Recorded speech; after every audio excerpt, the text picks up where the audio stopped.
support comes from Mosby Building Arts. This year, put your trust in Mosby Building Arts for fresh designs and the elevated remodeling experience you deserve. Inspiration at callmosby.com. This is St. Louis on the Air from St. Louis Public Radio. I'm Elaine Cha. Looking for a job is one thing. Finding a job, especially a position aligned with a degree that's taken time and other resources to finish, that is another. And the past year has presented recent college graduates with a situation that's made landing full-time employment extra challenging. A job market flooded with many more applicants and significantly fewer jobs. Unemployment is also at a 4-year high. The Midwest Newsroom's Daniel Wheaton reported on this recently. He joins us now to talk about that work, exploring the status of the entry-level job market. Daniel, welcome to St. Louis on the Air. Happy to be here. We also have Ryan Jenkins. Ryan is a 2025 graduate of St. Louis University who was featured in Daniel's Midwest Newsroom story and recently started a job as the Economic Development Coordinator for the city of Fairview Heights in Illinois. Ryan, welcome to you as well. Thank you so much for having me. So, Daniel, let's start with how this all began. What inspired this story? Yeah, it was a number of things all coming together. So as a data reporter, I often look at the big picture, those macroeconomic reports, but what those numbers don't tell you is what it actually feels for an individual. So I kind of flipped my job a little bit, and I wanted to speak to actual people who are experiencing the current economy as it stands right now. And the St. Louis Federal Reserve wrote a blog explaining the young workers are seeing higher unemployment rates, so that's why late last year, I put out a call-out post asking for recent grads to tell me what the job market was like. And across the board, they said that finding a job was really dehumanizing and frustrating, mostly because they're sending in tons of applications and not hearing much back. And it's important to note that these people are people who spent the past 4 years really working hard to get that degree that they want. Frankly, are great students. I'm an adjunct instructor. These are students that are definitely getting the A in my class. And to see people like that struggle so hard really kind of spoke to me. So that's why I'm glad I got to speak to people across the region about the reality of today's economy, because add in AI, it can be difficult to essentially sell yourself to a job that may or may not be ready for you because of forces outside of your control. Mm-hmm. You set things up very nicely for us as far as all of the things that we're hoping to get to today.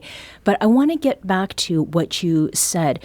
You said tons of applications. How many are we talking here on average? So of the people who filled out my form, I asked how many jobs you applied to. On the low end, mid-20s. On the high end, close to 100. So some people are searching for jobs almost like a full-time job, just going on LinkedIn, putting as many applications as they can. So we're not talking about someone who's only doing 5 or 6. These are people who are really looking really hard. And that seems to be pretty common. It was rare that I heard a number, less than 10, which goes to show just how little people are hearing back, because some people may be hesitant to submit that many job applications, but if you're not hearing back, you just got to keep going and hoping that you're the one that's going to get lucky. Mm-hmm. Daniel, what was the range of majors that had been pursued by respondents to the survey that you put out through Midwest Newsroom? It was a bit of everything, but it was kind of skewed towards quote-unquote white-collar work. So people who wanted to work in PR and journalism, some people who wanted to work for city governments like Ryan over here. But it was mostly people who were looking for a quote-unquote office job, which kind of makes sense for people who read public media and people who would fill out a form on a public media story. But yes, it was in general people who wanted to go into jobs that are those classic office jobs. And Gen Z in general is looking for jobs that speak to kind of their need to find meaning and kind of change the world. So a lot of public service or nonprofit jobs as well was pretty popular, which ironically were the kind of jobs that were shrinking during this time. Mm-hmm. Ryan, you've been waiting very patiently. In many ways, you've done that. What is your reaction to some of the things that Daniel has shared so far? Yeah, I mean, especially the point that he pointed out that the job application and job seeking process, you kind of have to treat it like a full-time job. And that's how I treated mine. I know every day, every morning I'd wake up, around 9, 10 o'clock in the morning, I'll get on the kitchen table and I'll be scrolling through LinkedIn, Indeed, and any job board application websites available to me to look for those jobs. And I was applying for 10 jobs, 20 jobs a day just to try to get my name out there and try to land at something after college, so that way I didn't have that extended gap in my resume. Because that's oftentimes what you hear is that if you don't have an extended gap on your resume, that's going to make it harder for you to land that job. It suggests something about employability, Right. right? What were the jobs that you were looking at initially, and was there some expansion of titles that you were looking to at a certain point? Yeah, I mean, I started in December. I was looking for anything related to economic development and urban planning. And I started in December because not that I was expecting to land a job in, February, March, or anytime soon, but just to kind of give me a little bit of trial and error to see which things typically stick and where employers respond to and what other things do not work, and how can I improve my resume and my cover letters. So it started off as just those key terms: economic development, community development, urban planning, things like that related to my major.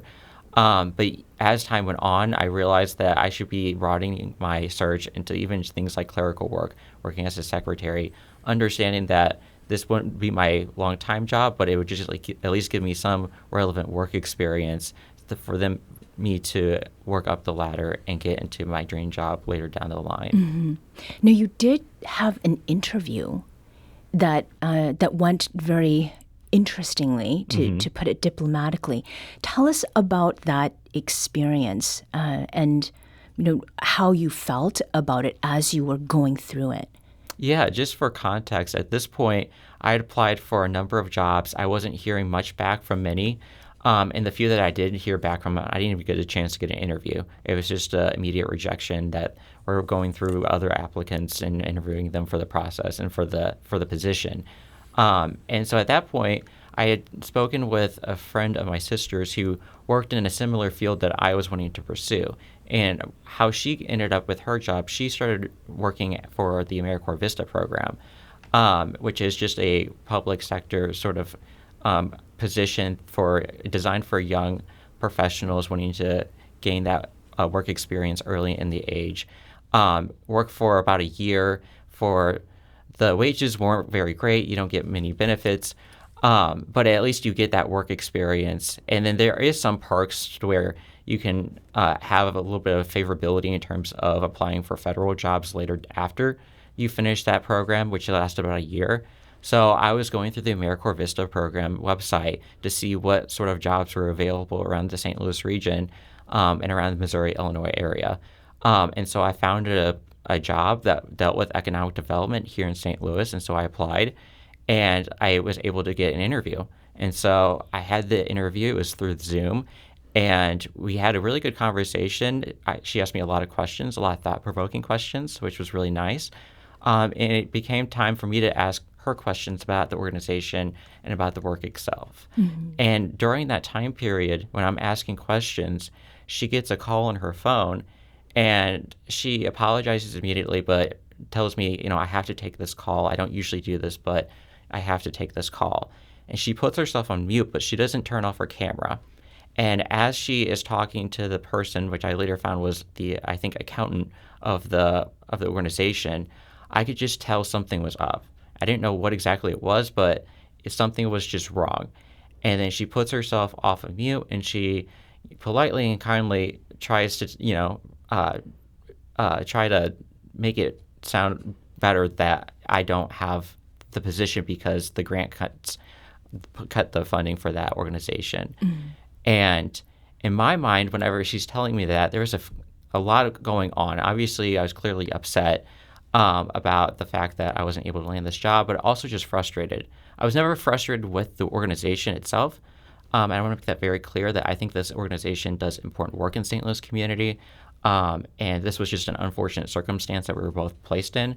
But I was just frustrated in the fact that at this point I applied for so many jobs, and the reason why I did not get this job was because of grant funding and what that would mean for the St. Louis neighborhood that they are working with. that's going to have implications for them. So there's a lot of frustration and a lot of, it's hard not to take that personally. And at that point, too, I just was at a loss of what to do because I was networking, I was meeting with people who work in the field. I was feeling like I was doing everything I could to land a job or what I was told to make myself a viable applicant for the job, and nothing was just seeming to work. Mm-hmm. And how do you necessarily be able to move forward if you're always facing these grant cuts, funding from the federal government and other sorts of programs? So it was definitely demoralizing, especially for me as a young kid who wanted just to serve my community, to be told that I can't. So, I mean, it must have been such a blow. And was there any source of comfort afterward in knowing that it was not about you, but about forces that were much larger than you had in your control? It was a little bit of a comfort that it wasn't me personally as an applicant, that it wasn't necessarily like a lack of skills or work experience or anything like that. But it was still just, like I said, demoralizing. The fact that there are so many people who are placed in this position where we're trying to do good for the community. I think it's also important that we have young, bright minds going into the public sector to carry on those tasks and roles as especially people start retiring and have that institutional knowledge. We need young, newer people learning that sort of knowledge and how to keep the lights on. So it was a little bit comforting, but it was also still frustrating. Yeah.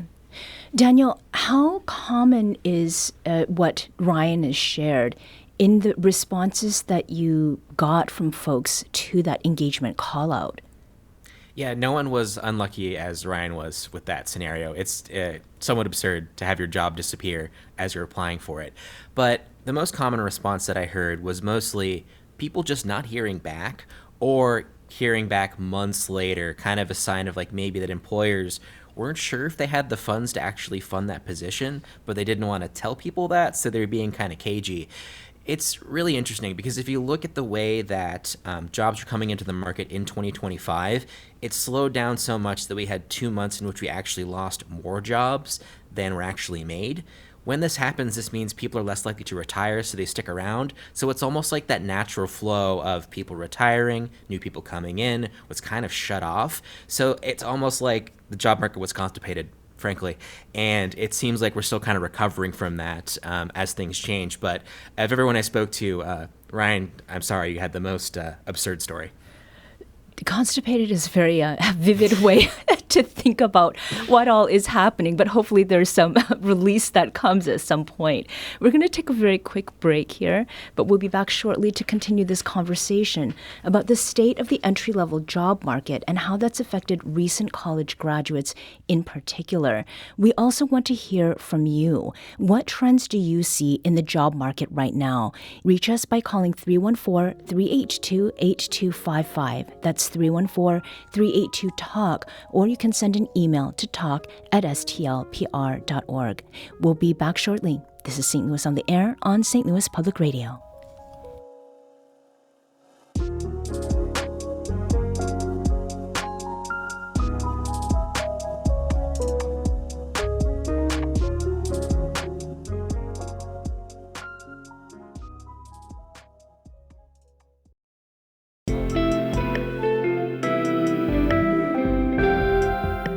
The Gateway brings you the day's news each weekday from around the St. Louis region and the state capitals in Jefferson City. Our schools are accredited. We don't need this bill. And Springfield. How many more years must pass before lawmakers see time is of the essence? I'm Abby Larico. Join me each weekday for The Gateway on the STLPR app or wherever you get podcasts. Welcome back. Let's return to our conversation with Midwest Newsroom reporter Daniel Wheaton and Class of 2025 St. Louis University graduate Ryan Jenkins. We've been talking about the state of the entry-level job market and recent college graduates' experiences of it. And we're inviting you to this conversation. What trends do you see in the job market right now? And if you've searched for a job recently, what was that process like? Give us a call at 314-382-8255. That's 314-382-TALK. Or send us an email at talk@stlpr.org. Now, one of the other recent graduates you featured in your Midwest Newsroom piece, Daniel, was Jonah Zox, who graduated from Washington University last year with a bachelor's degree in economics and computer science. When I started college, when I started my undergrad, getting a computer science degree was a fast track to a guaranteed, really high paying job right out of college. And it is not that anymore. Part of that, what I learned in my economics degree, supply and demand, part of that is that a lot of people looked around and said, gee, a computer science degree is a really quick way to get a really good paying job. I better go do that. And now we have a whole lot more computer science degrees running around than we really need in society. But also part of that was changing technology. And it's easier to write code than it used to be. It's easier to debug code than it used to be. And so we don't need as many people doing that as we used to. Jonas said that he looked forward to being of service to others after college, a job where he could see the real-world impact of his work. But his graduation coincided with federal workforce cuts led by the Department of Government Efficiency. A lot of the governmental roles where I could have seen myself having that kind of experience and making myself useful in that way went up in smoke with the DOGE cuts and just the changes that were made to the federal government. A lot of work that I was interested in doing isn't happening anymore. And that prompted some reevaluation on my part about looking around, taking another look at my strengths, my weaknesses, what I'm going to do, and looking for what I call my U-shaped hole.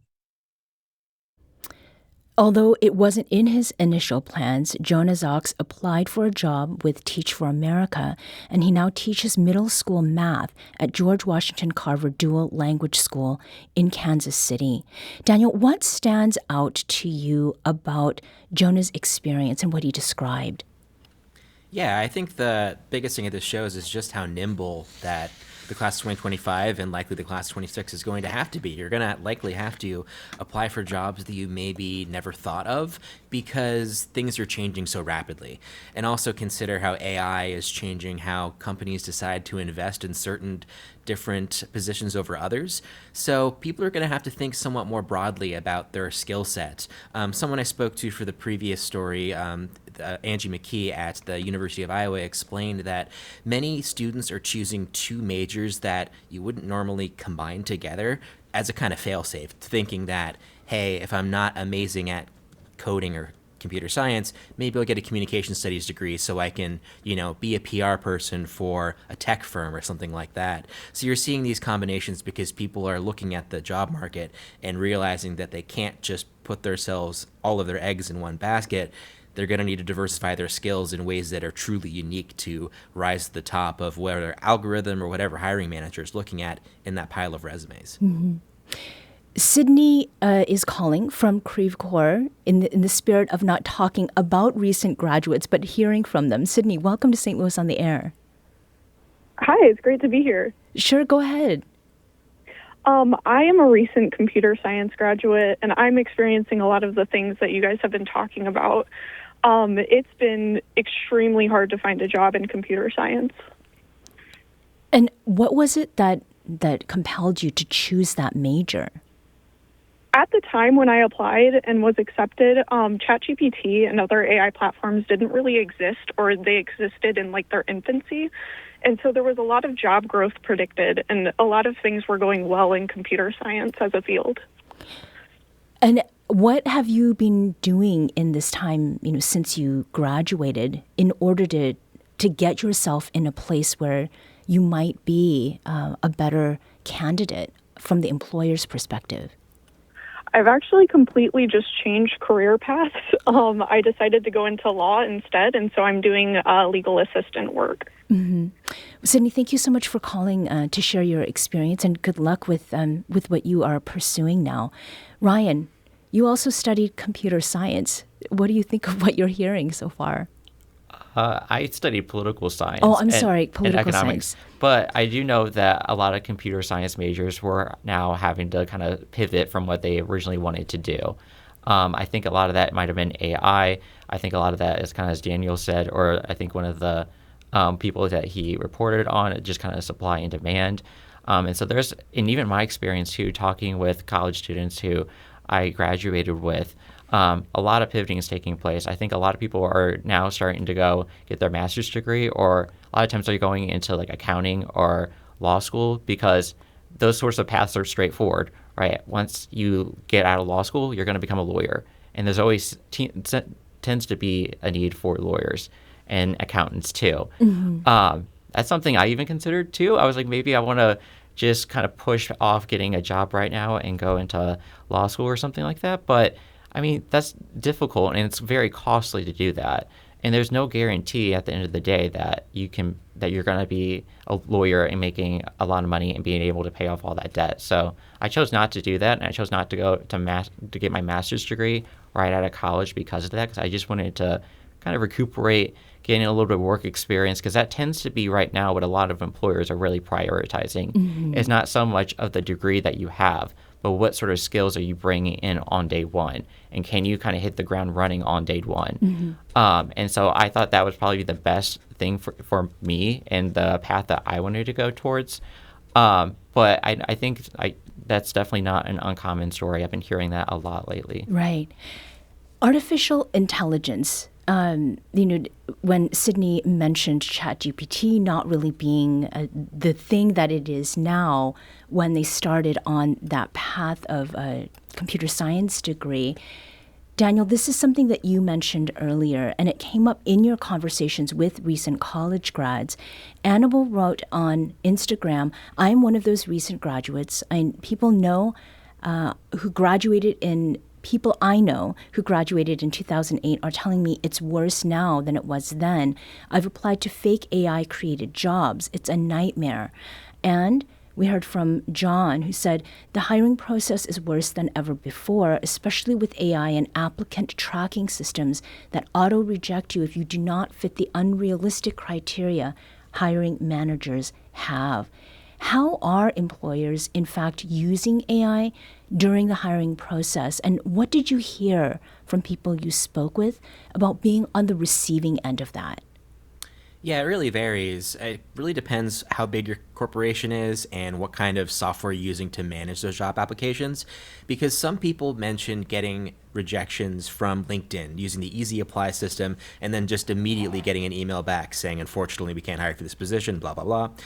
But there are many more of these kind of technologies within a variety of hiring platforms that these companies use. But again, one person I spoke to, Abigail Baines, who lives in Chicago but went to University of San Diego, she said that it seems like all of these rejections are using the same ChatGPT prompt because the responses she was getting almost seemed exactly the same, even if they were vastly different corporations. But it seems like they're mostly using it to screen applications when they get a ton of them, which if you think about it, nowadays we see jobs from all across the country all at once, while that wasn't the case even 20 or 30 years ago. So it makes sense that companies have to adjust to this new reality, but that's where it becomes so demoralizing and so dehumanizing when you're essentially just a line in a spreadsheet and you get decided yes or no. And also think about just how nuanced our language is when it comes to hiring. Like, a certain sentence may mean the most important thing to one firm and may mean nothing to another. And it's almost like you have to learn that secret code to get your robots to talk to their robots to hopefully get it to that next stage to which you sell yourself in a Zoom or in person versus doing so with AI or even a hiring manager just skimming things. Mm-hmm. Daniel, in the bigger picture, what are the implications of this lack of entry-level jobs for young people, roughly up to the age of 27? Yeah, it's going to be a difficult time. I mean, this is kind of a mirror to what happened in the Great Recession in 2008, which it's important to kind of put this in perspective. So people who graduated at that time are now 40 or turning 40, and a lot of those people took lifetime hits to their earnings because they weren't saving, they weren't putting money into their 401k, they put off getting married and buying a house. So we may see an echo of that with people who are currently 22 to 27 in the moment. but it does potentially damage a number of pipelines because those entry-level jobs do establish the next generation of pretty much every field that's out there. So we may see echoes of this kind of repeat as we get further along. But the interesting thing is I'm seeing Gen Z look at work in a much more healthy way than millennials and Gen X. There's more conversations about mental health. There's more conversations about saying and speaking up against harassment. And I think because they're being treated in this way, it's a little bit easier to view work as the fundamental transaction that it is and not the kind of abusive relationship that work can be for some people. So I do think we'll be in a much healthier place when it comes to work in the next 5-10 years, but hopefully, people get the job they need. Right. Daniel Wheaton is a data reporter with the Midwest Newsroom, and Ryan Jenkins is an economic development coordinator for the city of Fairview Heights and a class of 2025 graduate of St. Louis University. Thank you both for joining us today. You can find Daniel's story at stlpr.org.